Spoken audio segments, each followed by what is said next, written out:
SMU underwent a ton of turnover defensively from last year to this year. So what's the final thing that I want to see in this opening game against East Texas A&M? Yep, it has to do with replacing just that.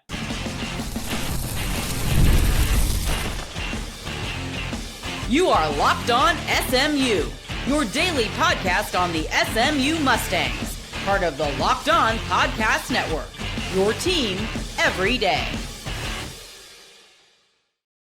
And we will get to that in just a second. Welcome, everybody, to another edition of Locked On SMU, part of the Locked On Podcast Network, your team every single day. Thanks for spending half an hour of your day with me. I'm Grayson Singleton, and our episode today is brought to you by Gametime.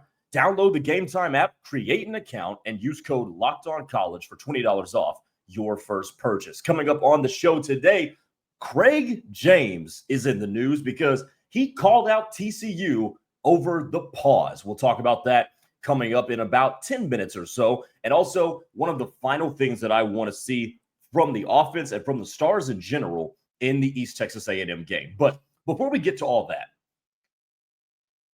Kobe Wilson is done. He's no longer here. And SMU underwent a ton of turnover defensively. A lot of guys being left from a season ago that had incredible production. We know the names. Ahmad Walker gone. A couple of your leading sack artists gone. Elijah Roberts looked all right in a Tampa Bay Bucks uniform in the last preseason game. But a lot of leadership was lost. And your signal callers were part of that too. And I've been going through this series of things that I want to see in the East Texas A&M game because the East Texas A&M game is wildly, wildly important, especially for who wears the green dot defensively. And that's the last thing, as I was thinking today that I haven't approached just quite yet, is what is that going to look like with Alex Kilgore and Zakye Barker being in there at linebacker, not Kobe Wilson and Ahmad Walker. Now, do I think they're going to be really good players? Absolutely. I think Alex Kilgore, having been in the program for as long as he has, is going to pay dividends.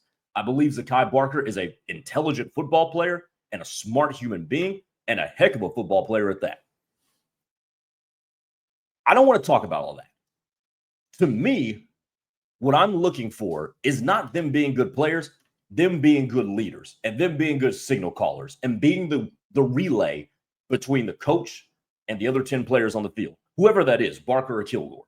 For my money, I think it's going to be Kilgore. I haven't heard definitively whether it's going to be either one of them. Isaiah Wacobia could factor into this as well. But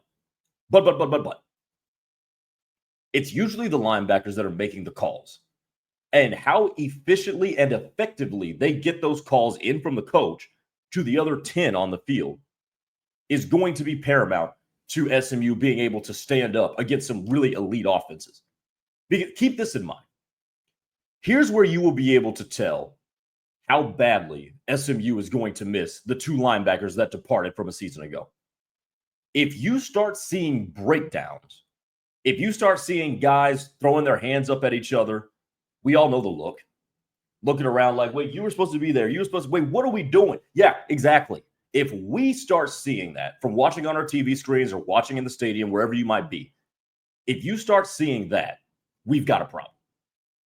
And that's what I want to. That's what I want to see in this East Texas A&M game. Who's taking command of the defense on the field?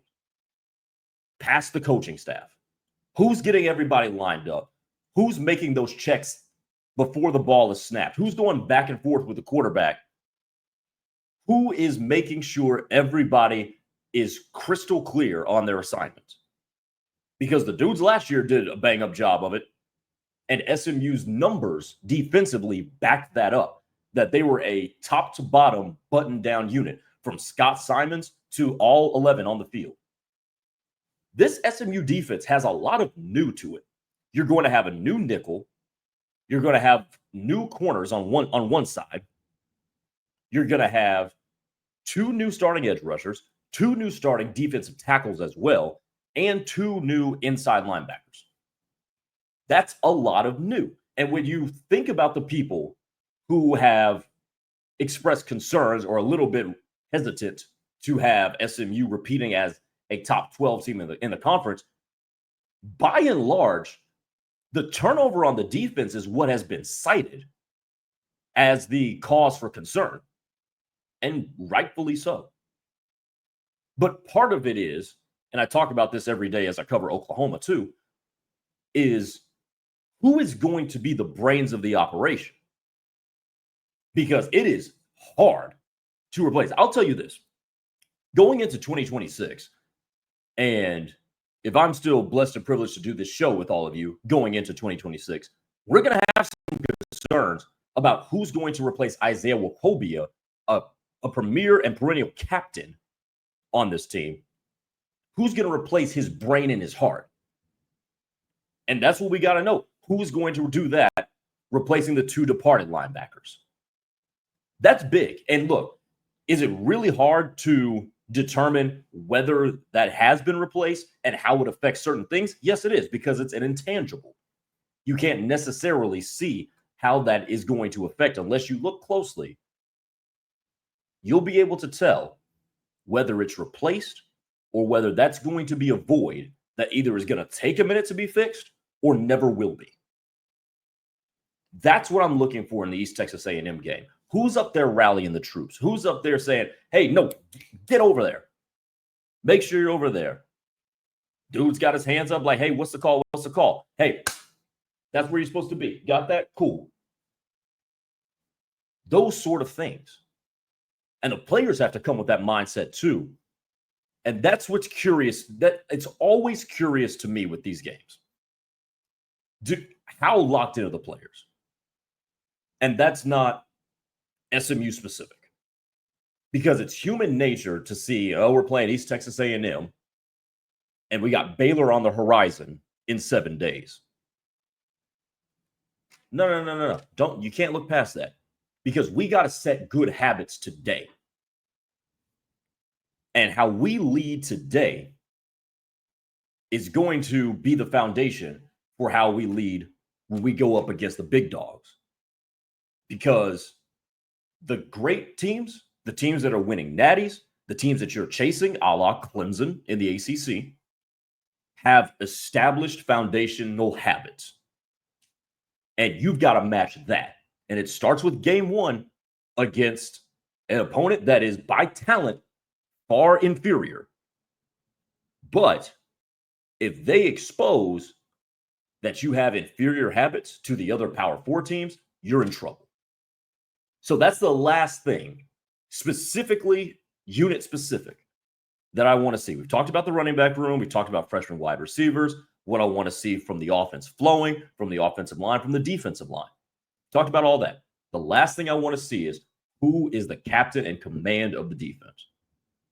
And how does it look replacing two inside backers, both of whom had over 100 tackles a season ago?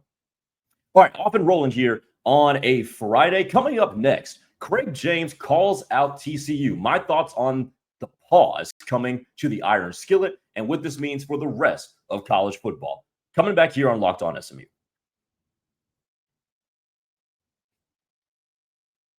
College football is back, and I know y'all can tell I can't be more excited. The tailgates, the rivalries, and the energy in the stands. There's nothing like it. But let's be real. Getting the tickets is more of a battle than sometimes the game itself, right? Endless queues, hidden fees, prices that just go up for no reason at checkout.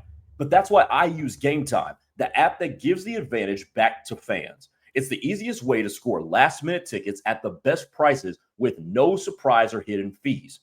What you actually see is what you're actually going to pay. I love the zone deals. Pick a section and Gametime will pick the right seats for you and your crew, and you can save big. So take the guesswork out of buying college football tickets with Gametime. Download the Gametime app, create an account, and use code LOCKEDONCollege for $20 off your first purchase. Terms apply. Again, that's promo code LOCKEDONCollege for $20 off. Swipe, tap, ticket, go. Download the Gametime app today.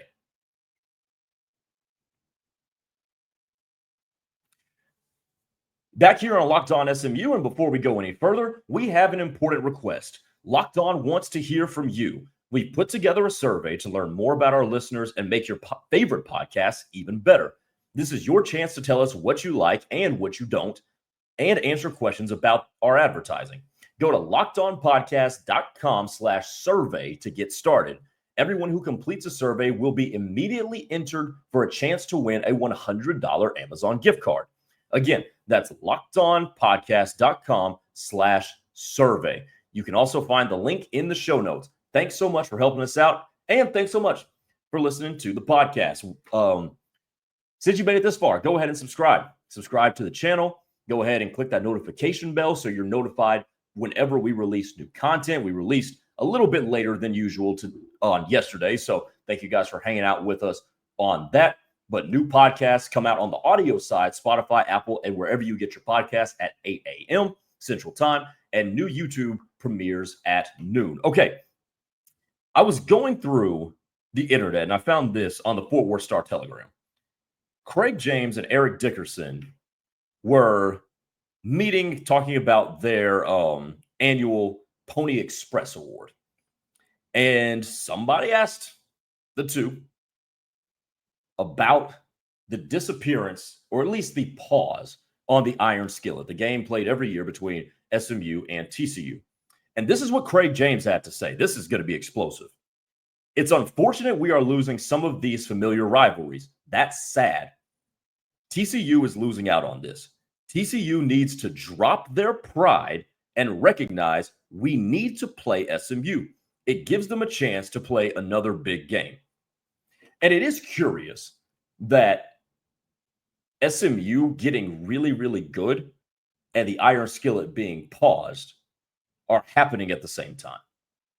Now, before I go into conspiracy theories, because if y'all haven't learned that about me by now, I don't really like to delve into that area of discourse. But this is counter to what should be happening in college football. Number one, the playoff has expanded, and people are saying the playoff expanding dilutes the regular season. Nonsense. Absolute nonsense. What it does is it allows you to have a mistake. It allows you to have a loss, which is, by the way, more intuitive to sports. Also, because it allows you to have a loss or two, possibly three if we go to 16 teams. I should say when we go to 16 teams, because that's going to happen. It actually allows you to play more big games, which is why TCU saying, I don't know if we want to play this game anymore, is so counterintuitive to what's going on now. 2 weeks ago, I brought up the article that the college football playoff is adopting a new metric of how to rank teams and ultimately select them for the final field. You're going to get more points for beating good teams and less points for, and you're going to lose less points for losing to good teams. Similarly, you're going to get less points for winning over bad teams, and you're going to lose more points for losing to bad teams. Which in an era, which in a sport where a committee chooses who plays for a national championship, probably is the best way to get some level of subjectivity out of the question. But it also allows for us to play these games. You know, see, here's the thing. Because of all the realignment in college football, we are starting to lose some of the traditional rivalries. USC, well, I'm not going to say USC doesn't want to play Notre Dame. Lincoln Riley doesn't want to play Notre Dame. Oklahoma State, Bedlam has gone out the window. We got to play these games. And ultimately, if this was under the old BCS or even a 14 playoff, my opinion on this would be different. It would make more sense that more exclusive path to the playoff, to the championship, and we were still using or relying on funky metrics. I can see why you wouldn't want to play bigger games. But here's my opinion that I've had for the longest time. In a 12-game regular season, every Power 4 team should play 10 Power 4 games. I'll give you one, maybe two, group of 5 and an FCS team. That's how it should be. And because the playoff has expanded and we're giving you more points for beating good teams, and we're also weighing it less on you that you lose to good teams, you need to play these good teams. But ultimately, you need to play your historical rivals. We have this conversation on my radio show, Norman, all the time. OU should always play OSU. Now, there's older people who are like, no, OSU is far beneath us, and it doesn't like help us. Nonsense. Absolute. No. You need to play that game. Because what sets college football and college sports apart from professional sports, it's not the play on the field. Because the play on the field is far superior in the professional sports than it is to college. What sets college sports apart is tribalism. And tribalism, whether we believe it or not, whether we recognize it or not, has always been college football's biggest marketing advantage. That has always been the bedrock of what college sports is marketed on. Tribalism. How do I know? Look at every promo that ESPN runs for college sports. It is not built on the play on the field. What is it built on? It is built on the fans whose faces are painted, who's wearing the colors, who are decking out 100,000 capacity stadiums. That's what college sports is built on. And you're undercutting what college sports uses to set itself apart when you get rid of these rivalries. So if you are TCU, I present this question to you. And maybe we need to have the host of Locked On TCU, and we will have the host of Locked On TCU during game week leading up to that game. But here's what I would present to TCU. How does this enhance your chance to get to the college football playoff? Because right now, TCU is in the Big 12, which is holding lesser and lesser weight because a lot of the teams aren't very good this year, including my alma mater, Oklahoma State. Not very good. It would help you to play SMU. You would look better playing SMU. And I'll tell you this too. A lot of kids, rivalries mean a lot to kids. They love getting up for a particular game. You know, people that go to Texas want to beat the hell out of Oklahoma and vice versa. Florida, Georgia, Florida State, Ohio State, Michigan. You heard what Jeremiah Smith said a couple of days ago. He's like, nah, like there is hatred in my heart for Michigan. The kids know that too. Don't take that away. Don't take that away. And how does this all revert back to SMU? Because this does open up a chance for SMU to do one thing. I'm going to spin this positively. If SMU really wants to, go play another big-time team. You can find teams that are better than TCU. Go play them. Go play those teams and take your shot. You beat them, you enhance your resume to go to the college football playoff. You lose to them, well, if you put on a good showing, you might enhance your resume doing that too. But whenever there's something that happens that's out of your control and is negative, you always have the opportunity to respond. And that's the opportunity ahead of SMU. TCU is damaging its chances to enhance its resume for a college football playoff berth. SMU, you can turn that and give yourself a better chance to even more highly enhance your resume. All right, one more segment to go. The importance of this in the East Texas A&M game. I'll leave you with this before we go into game day. We'll talk about it next to close up shop on a Friday.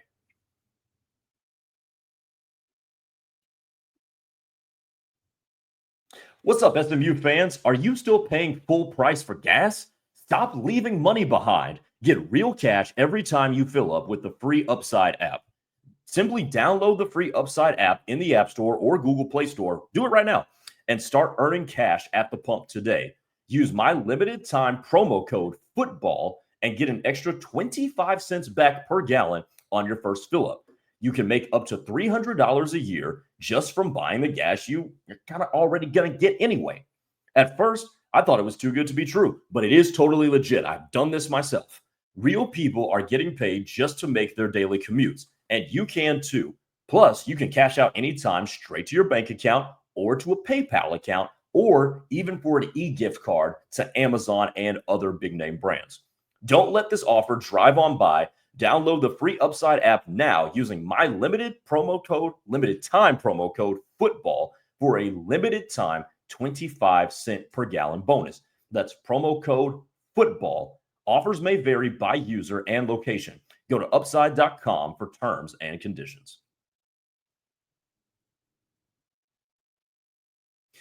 Final segment here on a Friday edition of Locked On SMU. Thank you guys so much for being with me. I'm Grayson Singleton. Okay, the last thing I want to leave you with before we say goodbye to the weekend, goodbye for the weekend, and we go watch SMU take on East Texas A&M is this. Get in and GTFO. If you don't know what GTFO means, I'm sorry. Get in and get out. Why do I say that? And I know it's so obvious, but it ties into what we started the show off with today. And that is, you need to be so locked in and so dialed into the details and so dialed into the game plan that you execute at such a high level that when we look up at halftime, it's 38-3. Bring the offense out for one more series if you feel the need to. 41-3, 45-3. You're done. We're healthy. We're moving on to Baylor. That has to be the priority here. But it can't happen, and it can't be achieved if you're over here screwing around.